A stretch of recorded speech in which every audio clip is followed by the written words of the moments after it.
Can one woman's courage topple a corrupt system? The shocking courtroom battle that changed everything. In just 5 minutes, an absurd ruling was delivered with no evidence, no debate, only power wielded like a weapon ready to crush. Jasmine, Crockett with a $15,000 fine. But what the judge didn't anticipate was the fire in her heart and the law in her hands pushing him to the brink of collapse. From what seemed like a routine courtroom proceeding, everything erupted into a breathless clash between arrogance and justice. Can a black woman armed only with truth and resilience bring down a corrupt system? Stay with us. This story will hold you until the very last second, unveiling layers of betrayal strength in a battle that resonates far beyond the courtroom. Walls. A freezing Chicago morning, a courtroom so quiet you could hear a pin drop. Jasmine Crockett steps inside, and instantly she knows this isn't justice. This is a trap. But what secrets from her past will arm her against the storm ahead? It was a bitter gray dawn in downtown Chicago, the kind that seeps into your bones and whispers warnings of trouble. Courtroom 2 Ampere was set for what should have been a simple procedural hearing. Nothing more than a quick glance at paperwork, a formality in the endless grind of the legal system. But the second Jasmine Crockett crossed the threshold, her instincts screamed danger honed from years of battling injustice in the trenches. As a seasoned lawyer and former prosecutor, she'd seen enough courtrooms to smell a setup from miles away, rooms where the air itself conspired against you, where power hid behind polished wood and black robes. The silence was deafening, heavy, unnatural, like the calm before a hurricane that could sweep away everything in its path. Court staff dodged her gaze, their eyes fixed on papers or the floor, avoiding any connection that might implicate them in what was about to unfold.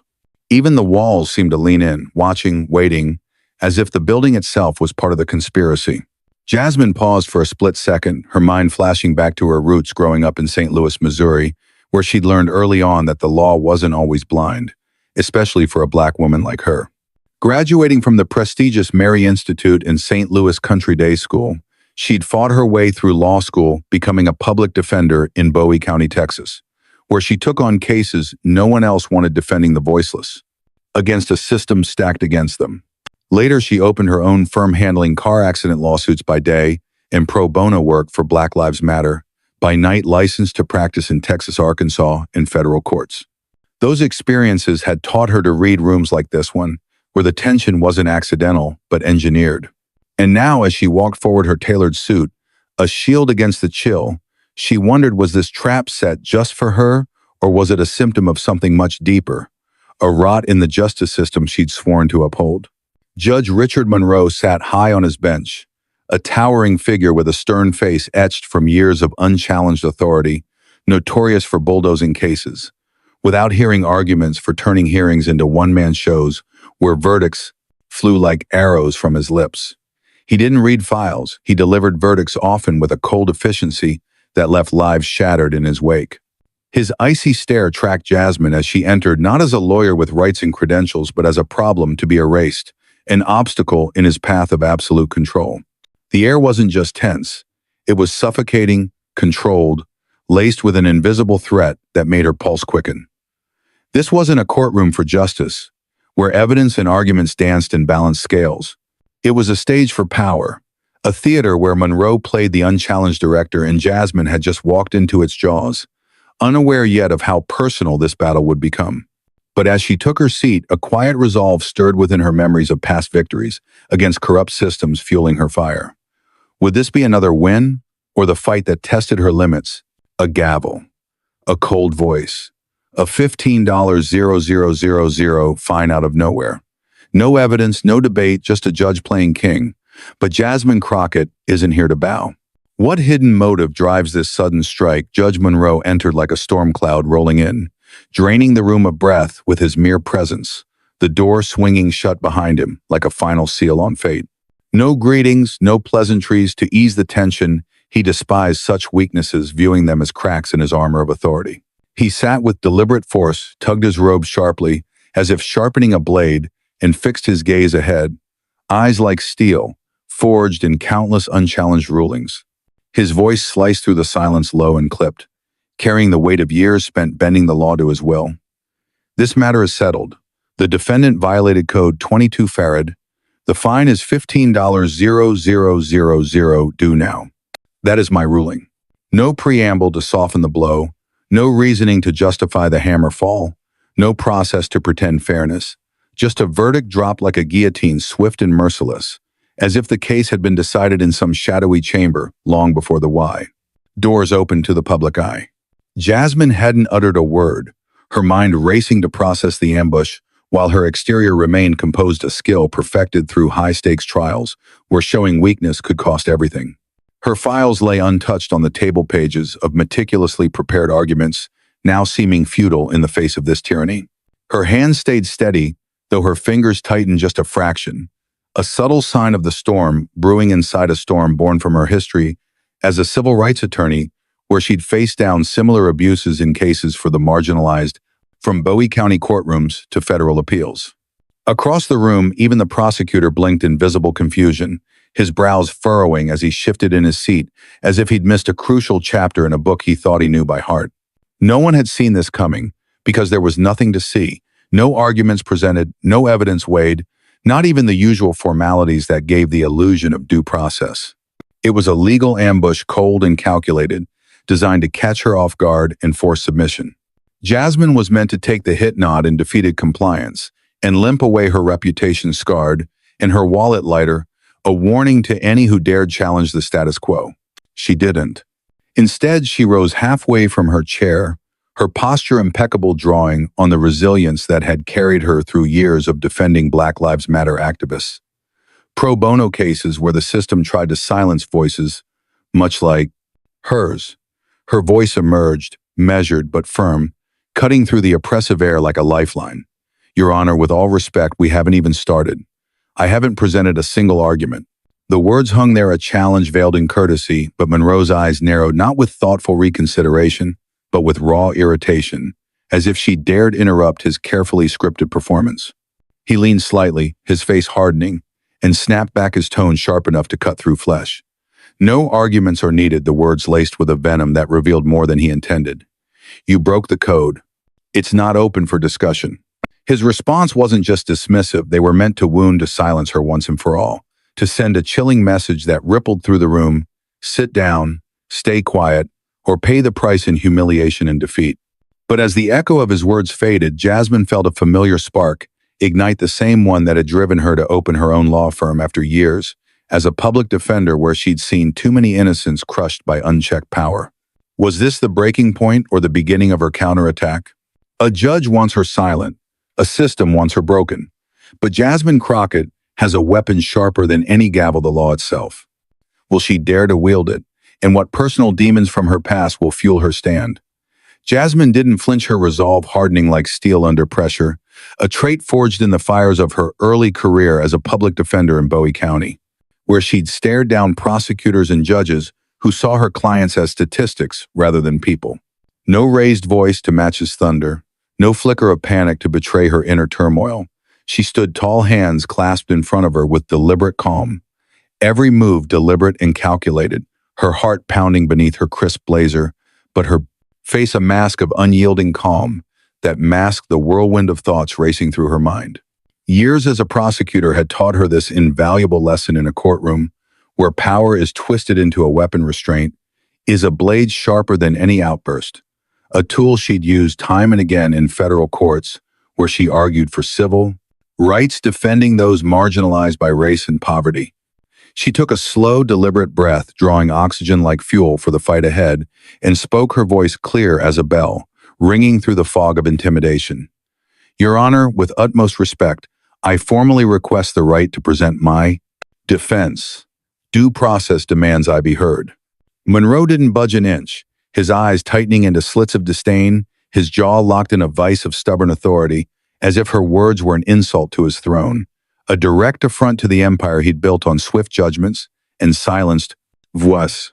Leaning forward with a predatory gleam, he barked, his voice cracking across the room like thunder, rolling over a battlefield final, and unyielding, laced with contempt that wasn't just legal, but deeply personal, as if she, a Black woman daring to stand tall, represented everything he despised.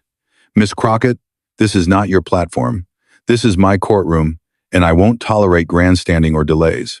The words exploded like a whip echoing off the walls, designed to cow her into submission to remind her of her place in a system that had long favored men like him. The violation is recorded, the fine is final. Argue it in appeals, if it gets that far. The room turned hostile in an instant, the air thickening with unspoken alliances. The prosecutor looked away, his face, a mask of discomfort, perhaps questioning his own role in this farce. The court reporter's fingers froze mid-stroke on her machine, her eyes wide with shock at the blatant disregard for procedure. The gallery held its breath collectively, watching a theater of intimidation unfold before them, whispers suppressed but tension palpable.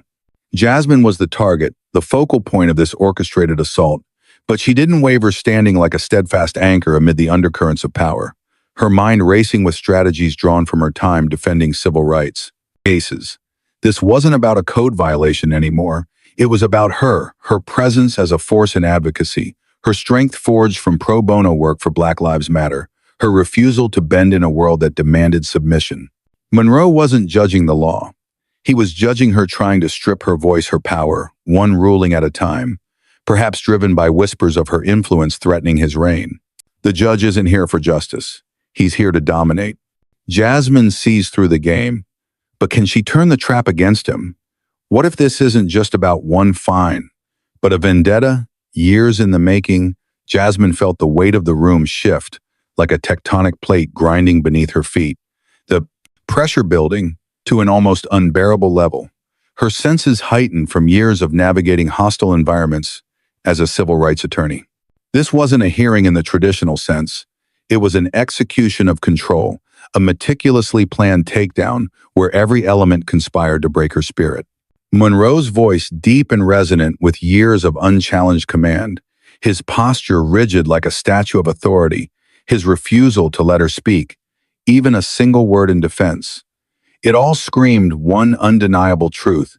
He'd made up his mind long before she stepped inside, perhaps in some late-night review of her file, fueled by resentment toward her growing reputation as a thorn in the side of powerful institutions. He wasn't upholding the law with impartiality. He was wielding the bench like a scepter, a symbol of his personal kingdom, where dissent was crushed without mercy. And it wasn't just her case at stake. It was a warning to everyone watching, from the wide-eyed clerks to the seasoned attorneys in the gallery. Challenge me and I'll bury you under the weight of my rulings. Make an example that echoes through the halls of justice. The prosecutor's averted eyes darting nervously to his notes. The clerks paused, typing as if afraid to record the injustice. The gallery's uneasy silence broken only by subtle shifts in seats. It all confirmed the hostility, a collective breath held in fear of what might come next. But in that crushing pressure, Jasmine found clarity, a moment of crystal clear insight that cut through the fog. Monroe never planned to give her a fair shot from the start. He came to rule, to crush any spark of resistance, to make an example of her, not for the alleged violation, but for who she was.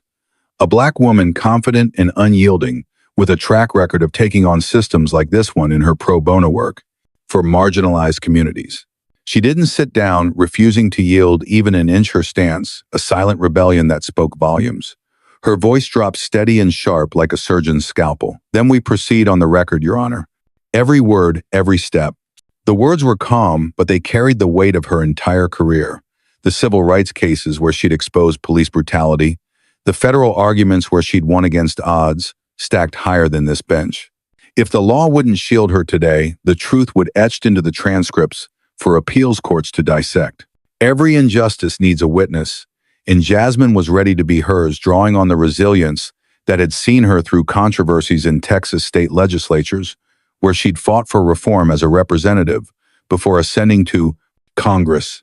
But as she stood there, a nagging thought crept in. Was this trap personal, tied to her outspoken advocacy, or just another day in a system designed to silence voices like hers?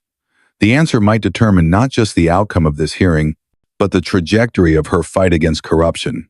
Papers in hand, truth as her weapon, Jasmine Crockett unleashes a storm of precedent that could shatter the judge's throne. Is this the moment he falls? Or will her past battles give her the edge to strike harder? Jasmine's move wasn't loud or defiant. It was surgical, precise, as a scalpel wielded in the heat of a life-or-death operation, her mind shifting. into the mode that had won her acclaim in civil rights circles. She saw it now with blinding clarity. This wasn't a mistake or haste on Monroe's part. It was deliberate suppression, a calculated effort to clip her wings before she could soar too high. She wasn't being fined for a violation. She was being silenced for her strength. Her voice that had echoed in courtrooms across Texas and Arkansas, her refusal to shrink in the face of authority that saw her as a threat. Monroe's courtroom was built to say one thing loud and clear: you don't belong here. Not with your history of challenging the status quo, not with your pro bono work for Black Lives Matter that had made headlines and enemies alike. But he had the gavel, a symbol of raw power. Jasmine had the law, a force far more enduring, backed by precedents she'd studied late into nights during her time as a public defender.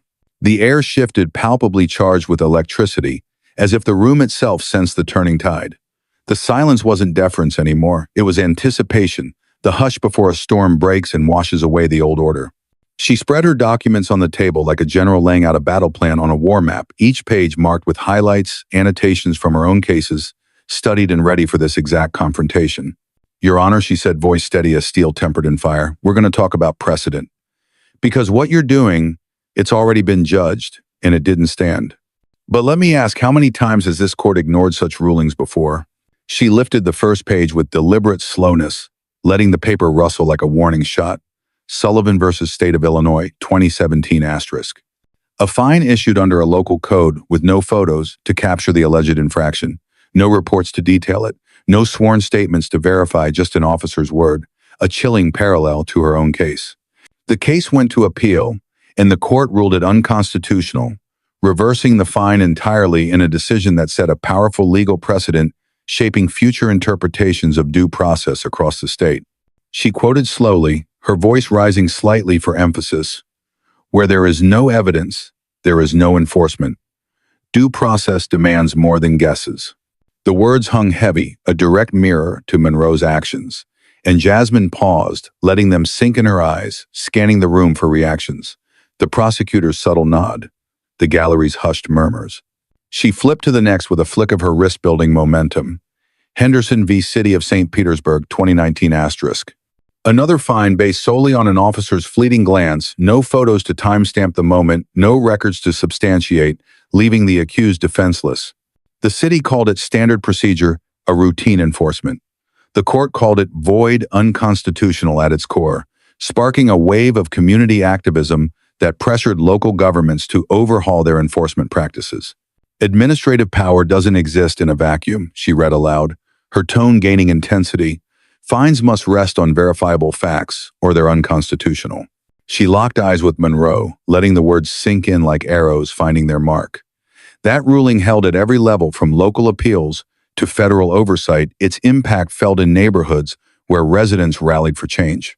"You fined me $15, 000, she said, voice sharp, but controlled each word, a building block in her assault, without evidence, without argument, without even opening the hearing. No documentation to back it, no testimony to support it, just your word. Respectfully, Your Honor, that's not justice. That's tyranny in a robe, the kind I've fought against in civil rights cases where lives hung in the balance." The gallery stirred visibly now, attorneys in the back swapping quick glances as if whispering among themselves. Is she really going there, and will it work? She was, and she pressed on, tapping her file again with emphasis. "I bring these cases not as hypotheticals, but as binding truths about what this courtroom must stand for. Truths I've lived by in my practice from Bowie County to federal benches.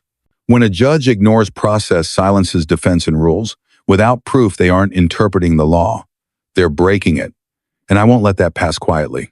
Her voice dropped to a near whisper, but it hit like a thunderclap rolling across the room. "You can dismiss my words, but you can't erase precedent. And you will not rewrite the Constitution from that bench, not while I stand here drawing on every battle I've won for the voiceless." But as she finished, a question lingered in her mind. Would these precedents be enough, or had Monroe's grip on power grown too tight to loosen? She reached for a third page, her hands steady, but her heart racing with the weight of what she was about to unveil. Weller v. City of Waco, 2020 asterisk. A retired trucker fined $10,000 for a fence 17 inches over a city line with no survey, no documentation, just an officer's assertion, until Jasmine took the case pro bono. The court not only vacated the fine, but awarded damages the ruling, leaving Weller a broken man, his health shattered by stress, his trust in justice eroded forever. "This man lost more than money," she said softly. "He lost his will to fight a personal toll I've seen in clients I couldn't save." The personal impact hit the room hard, a reminder of the human cost behind legal battles. The judge's armor cracks, his power falters. But will a 15-minute recess save him or seal his fate? What desperate moves might he make in those crucial minutes? Monroe didn't blink, at first his face a mask of stoic control. But Jasmine saw it, the subtle tells she'd learned to go. Spot, in countless interrogations, his jaw tightened, like a vice clamping down on frustration. His eyes flickered with uncertainty, darting to the clerk with a silent plea for support, then to the prosecution table, as if seeking an ally in his crumbling kingdom. His fingers, once still and commanding, tapped an uneven rhythm on the bench, a nervous tick betraying the chaos beneath his composed exterior. He was scrambling, calculating frantically every move he'd made up to now, relying on control, on fear that had kept attorneys in line for years, on the assumption that Jasmine would back down like so many before her. But now his foundation shook violently, the precedents she'd hurled like grenades exploding the myths he'd built his career on. She hadn't just defended herself, she'd done it with precision, citing appellate rulings and constitutional weight. He couldn't brush off without mocking the law itself, without exposing himself to scrutiny from higher courts where his reputation might not hold. That scared him more than any outburst could, more than the public humiliations he'd inflicted on others, because it threatened not just this case, but his legacy built on swift justice that now looked like shortcuts. His voice, when it finally came, lacked its earlier venom, stripped of the bite that had silenced rooms before. "This court will recess for 15 minutes. He stood abruptly, the chair scraping like a defeat. No explanation, offered no acknowledgement of her points, just a retreat cloaked in the thin veil of procedure, a tactical withdrawal to buy time in the face of an unexpected siege. The bailiff rushed to open the chamber door with unusual haste, and Monroe vanished through it, his robe trailing like a flag of surrender, fluttering in the wind, a visual that burned into Jasmine's memory as a small victory. Jasmine knew what this was, not a pause to reflect on the merits of her arguments, but a desperate scramble to regroup, to call someone, perhaps a superior or a colleague, for advice on how to counter her onslaught, to find anything in her background, from her civil rights work to her political rise, that could be twisted to discredit her. He wasn't facing a lawyer anymore. He was facing accountability, the kind that could unravel years of unchallenged rulings.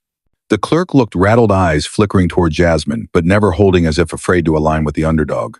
The prosecutor sat, stiff fingers twitching nervously on his lap, perhaps regretting his silence in the face of injustice. The gallery held its breath, sensing the shift like animals before an earthquake, whispers starting to bubble as the door closed. Jasmine stood unmoved, her hands resting on her stack of precedents, like a loaded arsenal ready for the next round, her mind already mapping out potential counterattacks. She wasn't chasing applause or validation. She was reading the room with the acuity of someone who'd navigated federal courts and state legislatures, spotting the cracks in Monroe's facade. And what she saw was what Monroe feared most: doubt. Doubt creeping into his authority like vines, overtaking a crumbling wall, rippling through every silent watcher who'd just seen a judge cornered by truth, perhaps for the first time. But as the clock ticked down those 15 minutes, Jasmine couldn't shake a growing unease. What if Monroe returned with reinforcements, turning this personal battle into a war she wasn't fully prepared for? A second judge steps in his presence like a storm cloud. Is he here to save Monroe or to bury him? How will this new player change the game? Jasmine thought she knew. The chamber door creaked open with an ominous groan, and every eye in the room turned, then narrowed in a mix of confusion and apprehension, the sound echoing like the opening of Pandora's box. Monroe returned his steps, measured but lacking their earlier swagger, but he was not alone. Behind him strode Judge Thomas Whitaker, taller and older, his walk radiating the weight of decades on the federal bench, each footfall a reminder of the institutional gravity he carried. His black robe hung heavy, moving with the gravity of authority earned through years of iron rulings that had shaped legal landscapes across the country. His face a map of stern lines from cases that tested the very foundations of justice. The room shifted instantly, not just a new face adding to the drama, but a new stakes raised to dizzying heights, as if the hearing had escalated from a local skirmish to a federal showdown. A low murmur rippled through the gallery like a wave, not mere curiosity, but unease, bordering on dread whispers speculating on what this meant for Jasmine's fight. Even the bailiff stood straighter, his posture rigid, as if the case had just caught fire, transforming from routine paperwork to a blaze that could consume careers. Jasmine didn't need to be told what this meant. She'd read about Whitaker in legal journals during her time as a civil rights attorney, knowing his reputation as a no-nonsense overseer who'd overturn rulings in high-profile cases. You don't bring in Whitaker unless the ground is slipping beneath you, unless the noose of accountability is tightening around your neck. Monroe, for all his arrogance that had defined his tenure, felt that noose, now his face paler than before, perhaps regretting the haste that led to this moment. He took his seat with forced composure, his voice stripped of its earlier fire, now a shadow of the thunder it once was. For the record, I've asked Judge Whitaker to observe, and if needed, guide on certain procedural matters. The words were polished neutral on the surface, carefully crafted to sound like standard protocol, but everyone heard the truth buried beneath like a confession. He was losing control and needed a heavier hand to steady the ship before it capsized entirely before Jasmine's arguments washed away his authority. Monroe avoided Jasmine's gaze entirely, shrinking into his chair, as if willing himself invisible, his body language, a far cry from the dominating figure who'd started the day. Whitaker's presence filled the void. He left his eyes landing on Jasmine, not with open malice, but with a scrutiny that could cut glass, dissecting her every nuance, as if weighing her soul against the scales of justice.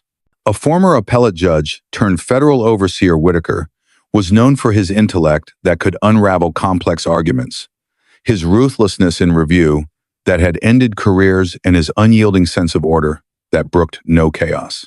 One look from him could silence a room, could make even seasoned lawyers second-guess their words. Now that look was on her, measuring her words with precision, her stance with judgment, her silence with calculation, probing for weaknesses in a way that made the air thicker. Jasmine didn't falter, though. Her heart raced with the adrenaline of high-stakes moments she'd faced before in congressional hearings, where she advocated for reform in civil rights trials, where lives depended on her poise. She met his gaze directly, chin raised in quiet defiance, rooted in place like an oak against a gale. This wasn't just a courtroom anymore. It was a battlefield of legacy versus reform privilege, entrenched for generations, versus the earned truth of those who'd fought from the margins, like her own journey from public defender, Congresswoman. Monroe had called in Whitaker to tip the scales, to drown her voice with rank and hierarchy, perhaps hoping the weight of federal authority would crush her momentum. But Jasmine had something no robe could override: precedent that stood unassailable, constitutional grounding she'd built her career on, and the undeniable fact that she was right backed by her experiences in cases that mirrored this. 1. As Whitaker settled in the room, buzzed with unspoken questions. Would he side with tradition or expose the cracks Monroe had hidden? And how would Jasmine adapt to this new adversary, turning what could be a setback into her greatest advantage? A federal titan speaks. Jasmine's argument is tested under a spotlight that could burn anyone. Can she hold her ground, or will this interrogation reveal cracks in her armor? Whitaker adjusted his robe with a deliberate motion, the fabric rustling like a judge's final decree, then glanced at the case file, spread before him, his eyes scanning with the efficiency of a man who dissected thousands of arguments. He spoke at last, his voice even, but commanding, carrying the authority of federal halls where lesser judges trembled. Miss Crockett, you've raised serious constitutional concerns about Code 22 Farad's enforcement. Restate your core argument for the record. It wasn't a request, it was a trial within a trial, a live test of her truth under federal fire. A probe designed to expose any flaw, any hesitation that could undermine her stand. One misstep and she'd collapse under the weight. One perfect word and she'd own the room, turning the tide irreversibly. Jasmine didn't hesitate her mind, a whirlwind of strategy, honed from years in civil rights battles where every word could free or condemn. Without looking down at her notes, drawing instead from the depths of her experience from pro bono cases that challenged police overreach to congressional speeches on reform, she replied, "Yes, Your Honor." I'll begin with the due process violations backed by appellate precedent. Her voice wasn't just an answer, it was a declaration, bold and unwavering, echoing with the conviction of someone who'd faced similar scrutiny in federal courts. The rules had changed in an instant, the power shifting like sands in a desert storm. Monroe knew it deep in his bones, his face tightening as he realized his reinforcements might not save him. The courtroom felt it too, a collective intake of breath, as Whitaker leaned in ready to dissect. But Jasmine was already tilting the scales, her words a bridge to victory, or so she hoped. What if Whitaker saw through to her vulnerabilities, the personal stakes she hid behind her calm facade? A smug officer takes the stand, thinking he's untouchable. But Jasmine's questions are about to unravel his entire case. Will he crack under the pressure? And what revelations from her own career will she use to expose him? The room settled into a tense humming quiet that vibrated with anticipation, every eye fixed on the drama unfolding like a high-stakes chess match. Jasmine stood at the defense table, her hand lightly on her folder's edge, the leather cool against her skin as she centered herself, drawing on memories of cross-examinations, where she'd turned witnesses' words against them, in civil rights trials. The bailiff called out his voice, cutting through the hush. Officer Nathan Ellis to the stand. From the back of the room, a man rose with deliberate slowness, his Navy uniform pristine and starched badge gleaming like it was polished for this very moment, a symbol of the authority he wore like armor. He walked with the swagger of someone who'd never been questioned in 20 years of service, his boots echoing confidently on the floor, but Jasmine watched him with laser focus, noting the subtle tells, the slight hesitation in his step. His eyes avoided hers completely. Ellis stared straight ahead as he approached, like he was checking off a routine box in a checklist. He'd memorized his mind, perhaps replaying past testimonies where his word was law unchallenged. He placed his hand on the Bible, swore the oath with rote familiarity, then sat, folded his hands neatly, and waited, certain the script was set in his favor, his experience a shield against any attack. Jasmine took 3 slow steps toward the witness box, not rushed, not dramatic, just enough to make everyone feel the weight of what was coming, her heels clicking like a countdown to revelation. She paused, letting the moment build her mind, flashing to her time as a public defender, where she'd exposed officers' biases in cases involving racial profiling. Officer Ellis, she began, her tone, calm and not confrontational. At first, lulling him into security, you issued the citation leading to my fine, correct? Yes, ma'am, he replied, too casual, almost bored, as if this was just another day on the Crockett job. And that citation was for a violation you claim to have seen.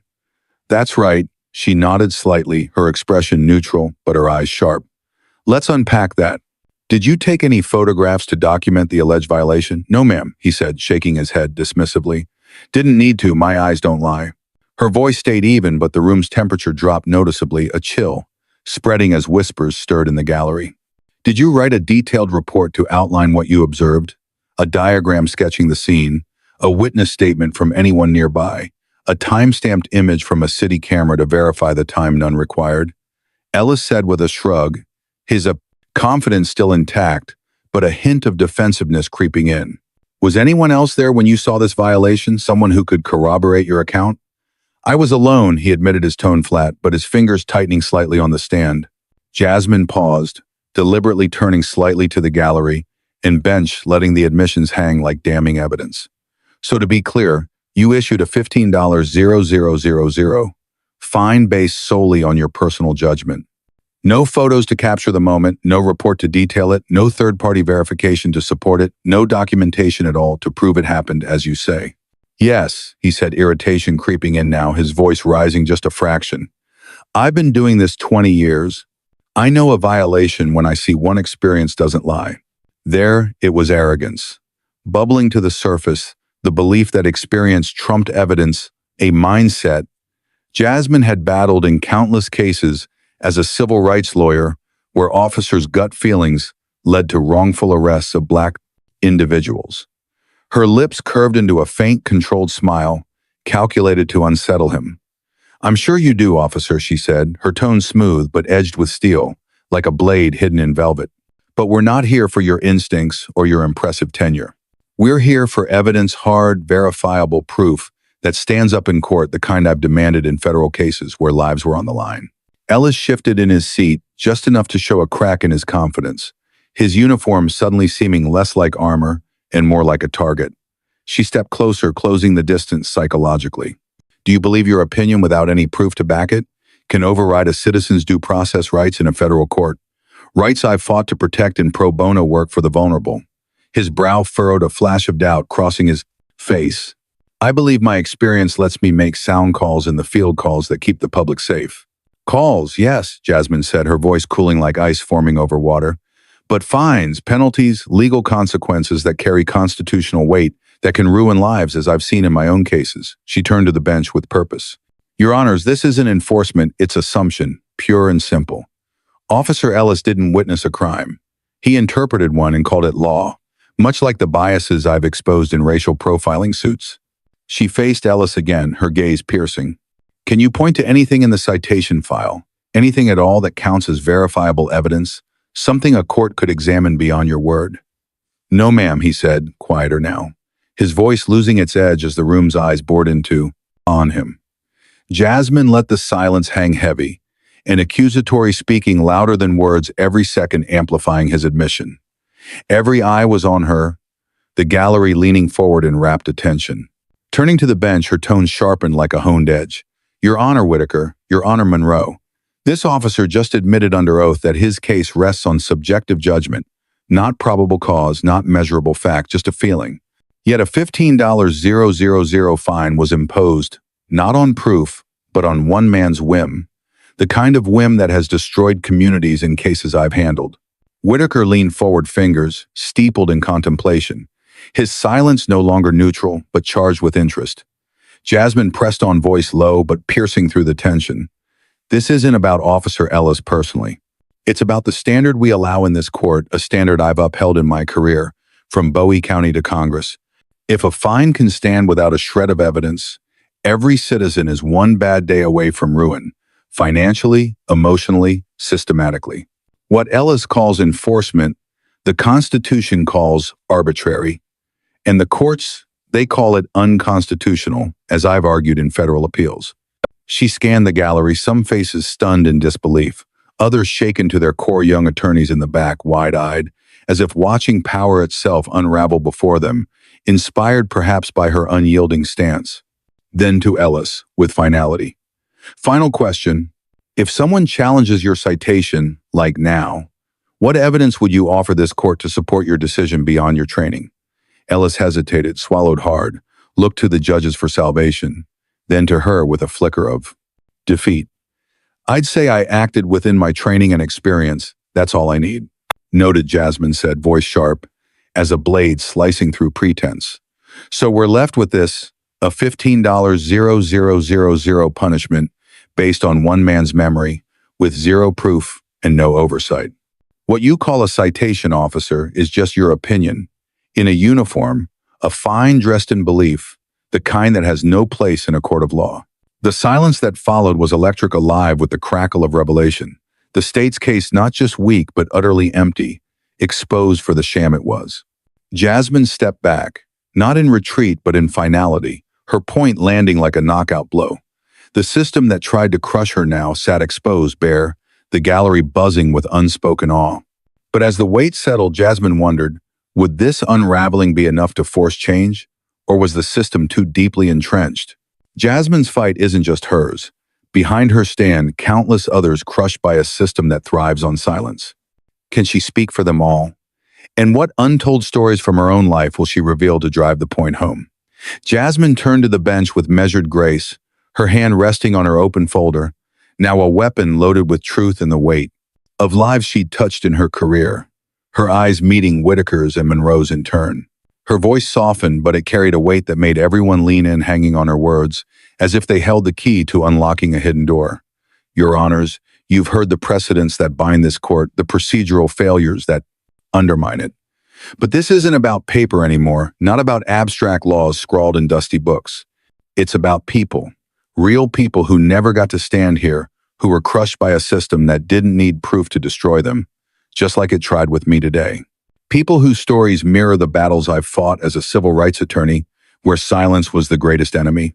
She lifted a page from her folder, holding it like a torch, illuminating the darkness, her fingers trembling slightly, not from fear, but from the passion of recollection. Meet Daniel Rhee, a Vietnam veteran from Tulsa, Oklahoma.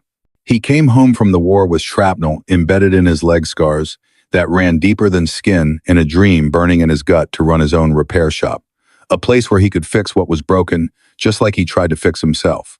2 decades of blood, sweat, and every penny saved rebuilding transmissions by hand under flickering garage lights, helping struggling vets for free when they were down on their luck, offering not just services but solidarity in a world that had forgotten them. Then one day, without warning, an email popped into his inbox like a landmine. His business license was suspended. Not for misconduct that stained his record, not for safety violations that endangered lives, just a missed checkbox on an online renewal form, a tiny oversight in a digital bureaucracy that cared nothing for human cost. No phone call to alert him, no warning to correct it, just a line of red text in a government database, cold and impersonal.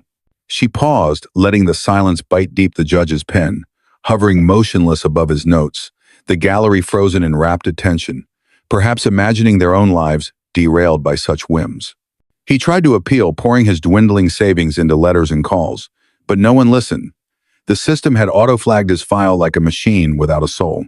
While he fought that invisible beast, customers vanished one by one, rumors spreading that his shop was shut down, rent stacked up like unpaid debts from his war days. In 3 months, his dream was shattered. His shop boarded up, tools sold for scraps. Then his home followed, foreclosed in the dead of night. 6 months later, the city finally admitted their error, a clerical glitch they called it, their apology. A typed letter on plain paper, no signature, no compensation, just words that rang hollow against his ruined life. Daniel's story isn't unique. It's the echo of countless veterans I've represented in pro bono cases, where the system discards those who served. She turned the page slowly, her voice gaining a layer of emotion drawn from her own experiences defending similar victims. Karen Bautista from Savannah, Georgia, a master electrician with 15 years without a single violation on her record. She trained apprentices in the sweltering heat of job sites, led her own crew with the precision of a conductor building electrical systems that powered homes and businesses.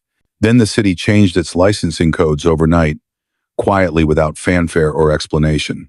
Her state license suddenly labeled non-transferable, under revised municipal standards that no one could decipher, not the board members who drafted them, not the clerks who enforced them. She couldn't pull permits anymore, couldn't inspect her work, couldn't even step on a site without risking fines. They told her to start over, as if her career, her expertise honed through sleepless nights and calloused hands, was nothing but erasable ink.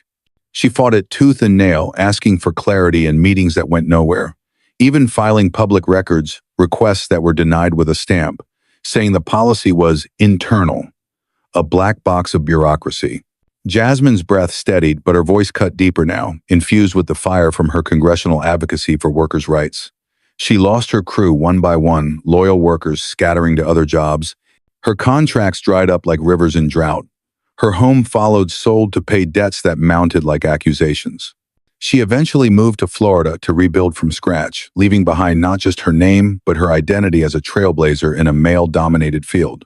No one was held accountable, no apologies, no reforms, just another life ground under the wheels of standardization, the cold bureaucratic term they used to justify it all.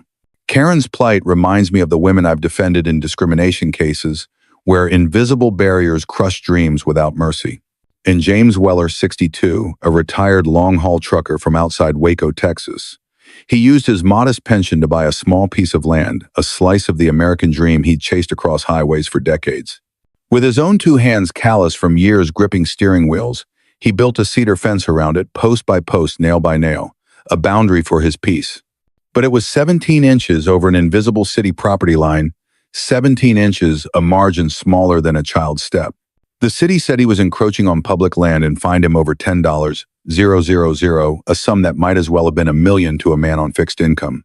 When he asked for a land survey to verify, they dismissed him with a quote, "It's already decided," as if his voice meant nothing. He couldn't afford a lawyer like me in his corner, couldn't fund an appeal. So he tore the fence down himself, 2 grueling days in the blistering heat and choking dust, his back aching like his war-worn body. Her voice dropped to nearly a whisper, but it resonated like a drumbeat. On the 3rd day, they fined him again, this time for incomplete demolition, because some posts lingered in the ground stubborn like his spirit. James's story is the kind I've seen too often in my practice, where the elderly and retired are targeted by arbitrary rules that serve no one but the powerful. The room was a void now, no coughs, no shifts. Even Monroe seemed transfixed, unable to feign disinterest. Jasmine faced Whitaker directly, her gaze unwavering. Let's stop pretending this is just about my fine. I'm not the only one. Daniel, Karen, James are just a few faces in a crowd of thousands. What happened to them wasn't a glitch or freak accident. It was power without limits, a system that ruins lives without proving a thing, the same system that tried to ruin me today, echoing the injustices I've combated in Congress. She raised her hand, palm open like an invitation to see the truth. No evidence, no witnesses, just one officer's word in a courtroom, ready to stamp it without question. What if I didn't have this folder filled with precedents from my career? What if I didn't know the law as intimately as I do from years of federal practice? What if I'd paid the fine, like most do, and walked away thinking I was wrong? My spirit broken like so many before. Her eyes swept the room, connecting with faces in the gallery. That's how injustice thrives. It hides behind official stamps and waits for no one to fight back, preying on the vulnerable, as I've witnessed in Bowie County and beyond. She turned to Whitaker, voice ironclad with conviction. Unchecked power isn't justice.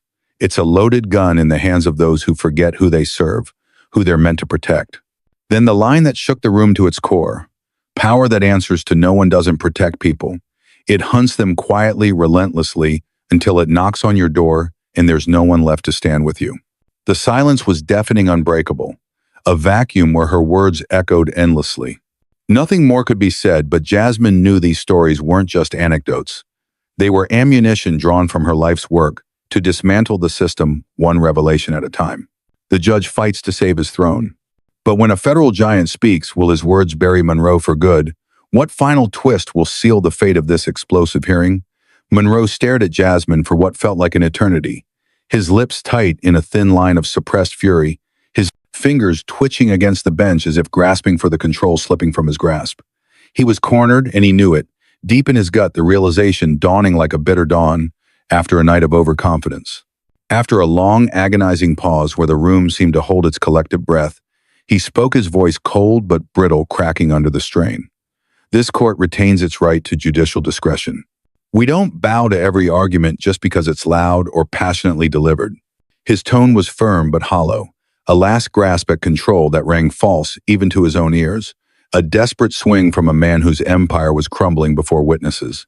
When needed, this court uses its authority to enforce order and compliance. That authority is not up for debate, not now, not ever. The words fell flat in the charged air, a desperate attempt to reclaim dominance. But the room felt it instantly. This wasn't justice speaking with impartial wisdom. It was ego clawing to survive in the face of exposure, perhaps fueled by Monroe's own history of controversial rulings that had drawn whispers in legal circles. Jasmine let the silence linger deliberately, allowing his declaration to hang awkwardly like a noose he'd tied himself, then stepped forward just one measured pace, her voice low but lethal, cutting through the pretense. Your Honor, discretion isn't supremacy, a lesson I've learned in federal courts, where true authority is earned, not assumed. The power of this bench exists only within the law's bounds. Bounds I've defended in civil rights cases across states. She faced the entire room, now her gesture encompassing everyone from the gallery to the clerks. Discretion isn't a shield for mistakes or a blade for bias. It's a tool meant for care and precision, never to replace evidence or truth, never to silence the voices I've amplified in my pro bono work. Turning back to Monroe with unwavering intensity, her voice tightened like a coil ready to spring. This $15,000 fine came with no proof, no witnesses, just one officer's claim, unsubstantiated and unchecked. You call it enforcement. I call it assumption, the kind that has no place in justice, as I've argued in congressional hearings on reform. That's not discretion. It's lawlessness in a robe, endangering the very foundation we swear to uphold. Monroe's jaw clenched visibly, his face flushing with the heat of impending defeat, ready to fire back with another blanket assertion, perhaps drawing on past cases where his word was final. But Whitaker moved first, shifting forward with the gravity of a mountain, his presence commanding immediate silence. His voice came slow, heavy, final, each word weighted with federal authority. "I've heard enough. Miss Crockett is correct. Judicial discretion cannot override constitutional standards or replace fact with assumption, not in this court. Not in any." The room froze in that instant, his words hitting like a gavel from on high. The impact rippling through every soul present a triumphant surge of victory that electrified the air. In this case, there's no documentation, no witness, no evidence to justify the penalty. The officer's unverified claim doesn't meet the threshold for enforcement, a threshold I've enforced in appellate reviews time and again. This court cannot uphold a fine based on interpretation alone. If we do, we set a precedent not for justice but for unchecked power, the kind that erodes trust in our system. Monroe sat still as stone, his hands clasped tight in a white-knuckle grip, silent now. The fire in his eyes dimmed to embers.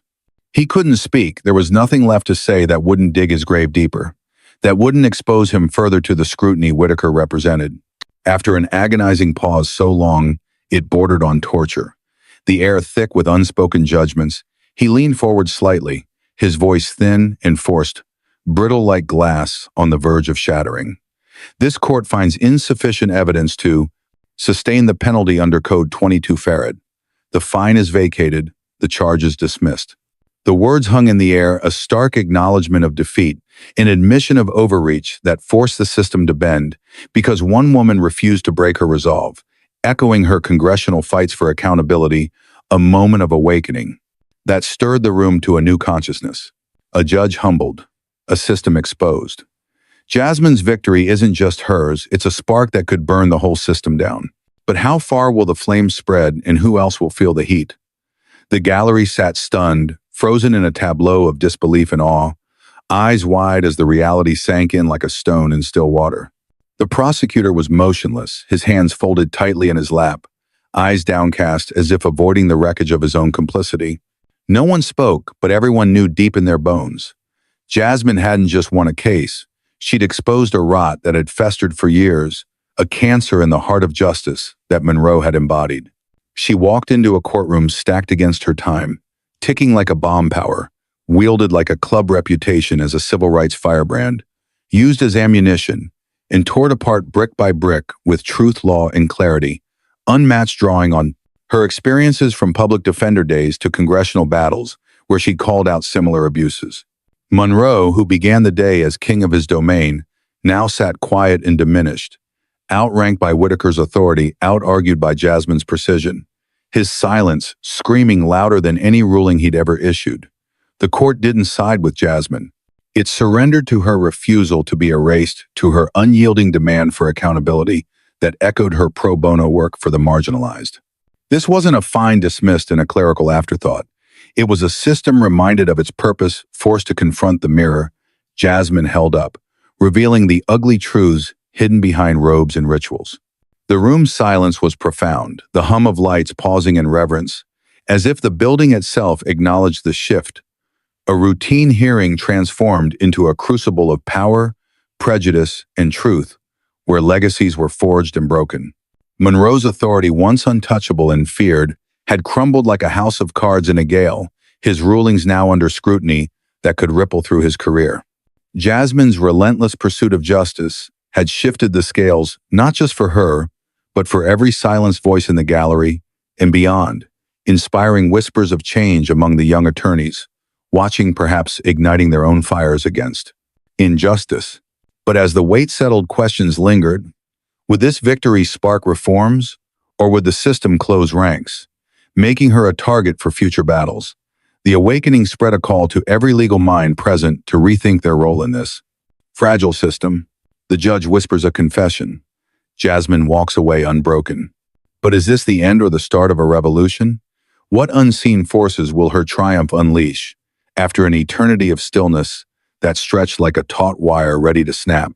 Monroe's eyes finally met Jasmine's in a gaze heavy with unspoken defeat, his voice emerging as a strained murmur barely audible, but loaded with the bitterness of concession. "I underestimated you." The words, soft but sharp, cut through the silence like glass shattering on marble, not meant for the room's ears, but a private acknowledgement, a crack in his facade, revealing the man behind the judge, perhaps haunted by similar underestimations in his long career. Jasmine stood tall and unbowed, a faint smile of vindication, playing at her lips, not triumphant, but resolute, born from years of being underestimated as a black woman in law and politics.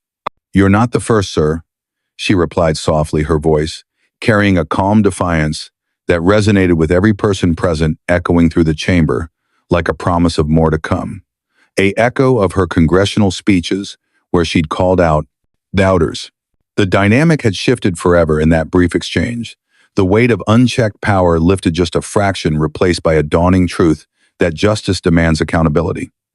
A truth Jasmine had embodied in her rise from public defender, national figure. The courtroom held its breath, brimming with the collective realization that this was more than a win. It was a precedent that would echo beyond these walls, inspiring reforms and challenging systems nationwide.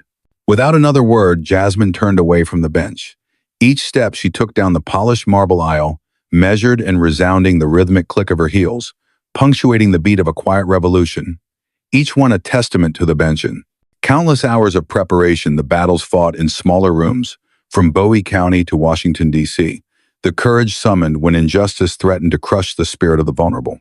The gallery watched in hushed awe as she passed by rows of silent spectators, many of whom now understood they were witnessing not just a legal decision, but a transformation of the very fabric of the system, a ripple that could become a wave.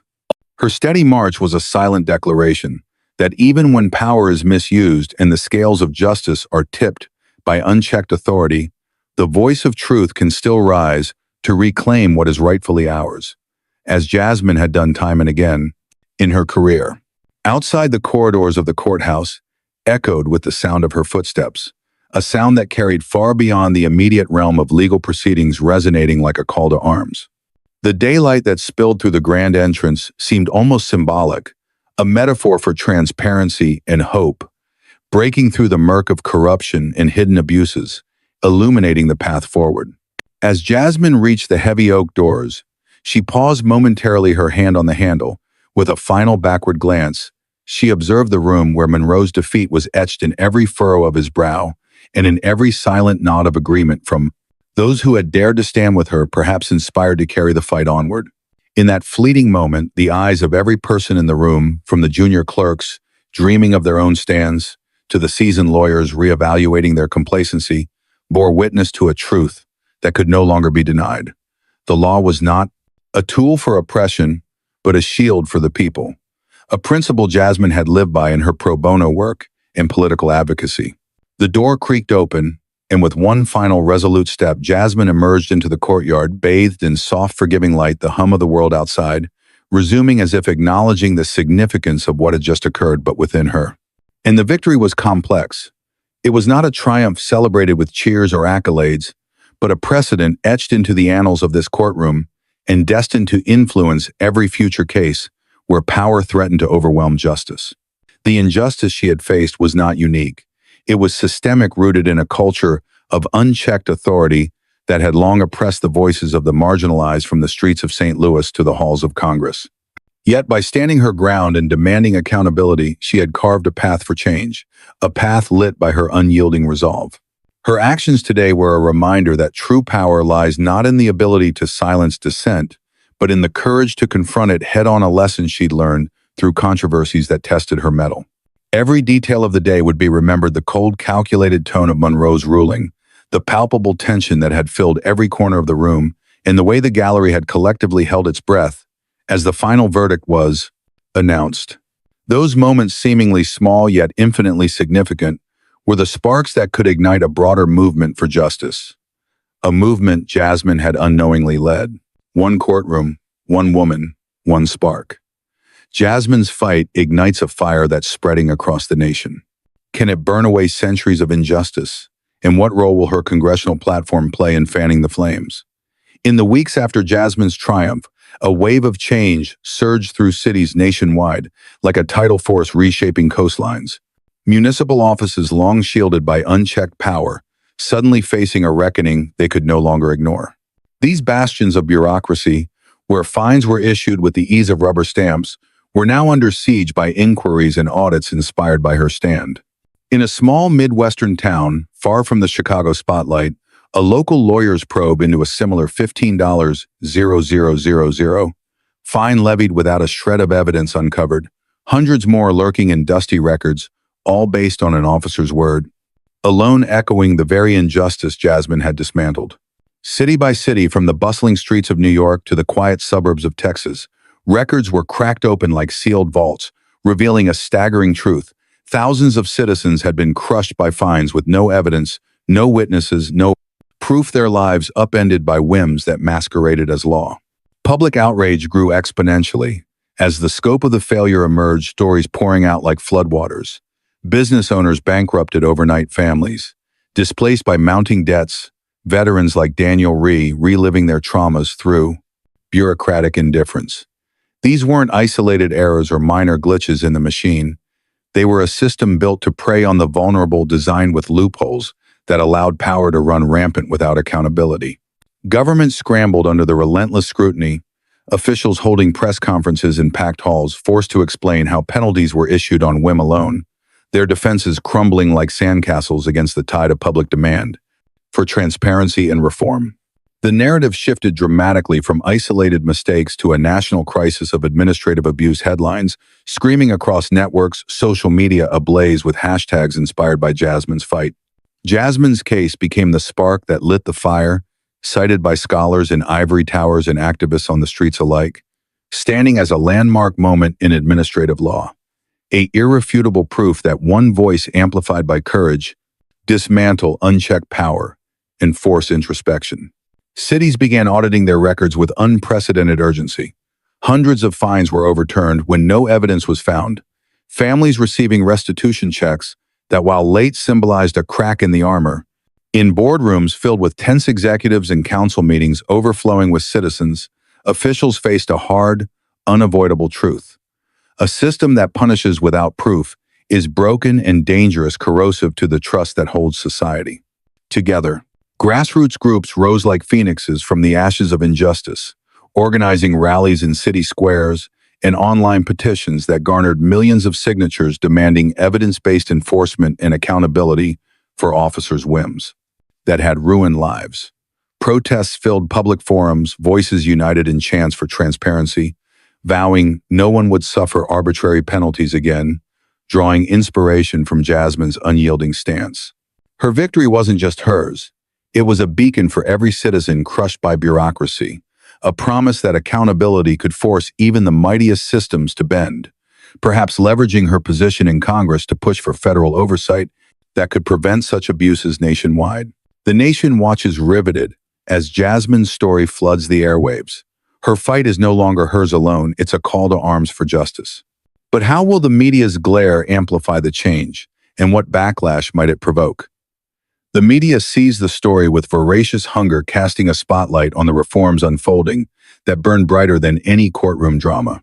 Television networks, from coast-to-coast newspapers with storied histories and online platforms buzzing with viral potential, ran relentless coverage, dissecting every angle of Jasmine's battle and its ripple effects.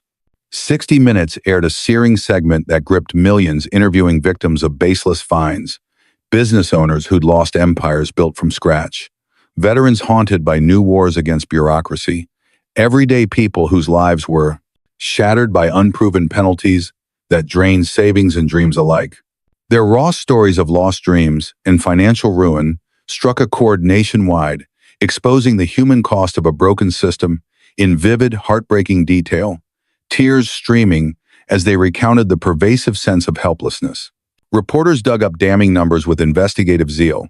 Thousands of fines ranging from hundreds to tens of thousands of dollars issued in error over a decade, statistics that painted a picture of systemic rot rather than isolated incidents.